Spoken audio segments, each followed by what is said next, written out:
Squirrels are stripping the bark off my maple trees. The trees are close to a fence and other trees, so metal banding on the trunk won't work. I have a fake owl and aluminum foil hanging in the tree, and now I'm starting to use peppermint oil. I also have a dog.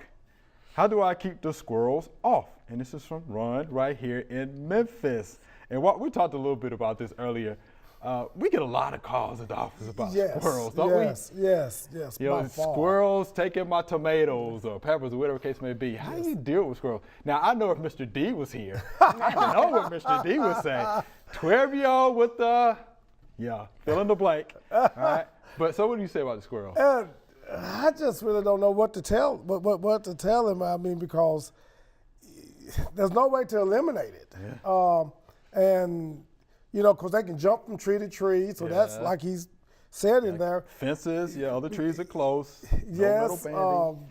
I just don't know what to tell people when they call the office with these type of issues, because I mean it's just that the wildlife, you know, they're losing their habitat due to farming and also due to you know, just expansion of society. And they're just coming to town, so I don't know. Well, they're learning to adapt. They're actually learning to adapt. But like I said, I don't want to mention that about the air rifle, but that's about the only thing I can tell you to do. I hate to say that, but. Yeah, we just kind of have to get along with them, I guess. They seem to do a lot of damage, but they do a lot of damage, a lot of investigating. It's what I like to call it. And they get, I think they're used to your dogs barking now. It just doesn't seem to faze them. The owl was a good idea. The other thing I've heard people do is put those fake snakes out in your yard. That's right. But Mr. Bill White. Yeah, it's all that cultural, I guess, kind of thing. But it's just, you know, there's not a whole lot you can. Once they set in once like they that. habituate. Habituate. That's a good word. So.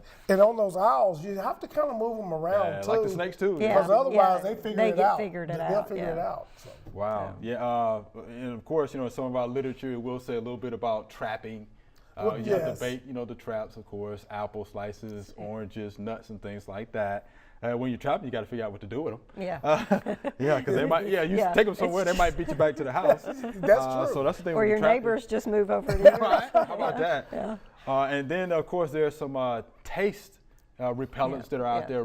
Repel makes some. But the thing about that, I mean, because he did mention peppermint oil, but the thing about those repellents, most of those are, you know, water-based. So if it rains, you have to keep applying. So, because when I lived out in the country, we had a lot of deer, so we would use urines different. But your neighbors don't want to smell that, and you don't either. So it's, and I think after a while they get used to that, so it doesn't faze them.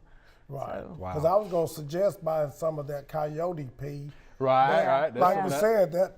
You know. They might try cayenne. That's another thing. That's another one. Cayenne. Capsaicin. Right.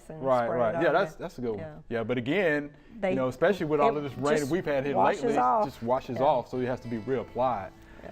So I guess, Mr. Ron, what we're trying to say is going to be tough. Good luck. Good luck. You figure it out, let us know. Thanks for watching. If you liked it, subscribe. We have hundreds of family plot videos for you to view.